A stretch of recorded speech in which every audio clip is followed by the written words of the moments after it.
बंद कर रहे हैं और फिर वहाँ जाके रैंडम टेस्टिंग होती है, टीचर्स की भी, स्टूडेंट्स की भी।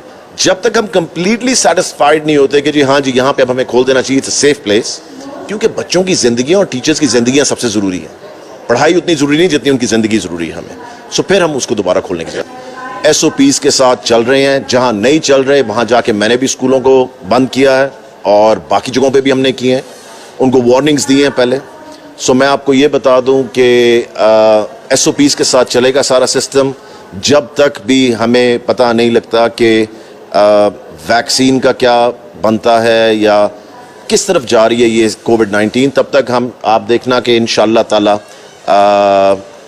इसी तरह चलाएंगे जिस तरह सिस्टम चल रहा है इस वक्त। ये बताइएगा कि अब तक कितने बच्चों में कोरोना वायरस की तस्दीक हो चुकी है, अभी टेस्ट मुकम्मल हो चुके हैं या अभी कंटिन्यू? नहीं, मैं आपको ये बताऊं कि टेस्ट होते रहेंगे, रैंडम टेस्ट होंगे टीचर्स के भी और स्टूडेंट्स के भी।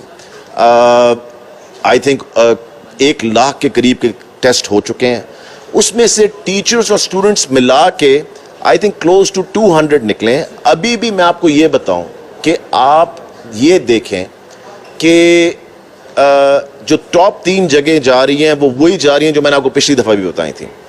उसमें गुजरांवाला, ननकाना और गुजरात, ये 3 जगह तो थी यहाँ पे हमें मैक्सिमम यहाँ से, बाकी सारी जगहों पे हमें सिंगल डिजिट्स में आ रहे हैं जो आ रहे हैं। और जहाँ पे स्कूल हम बंद कर भी रहे हैं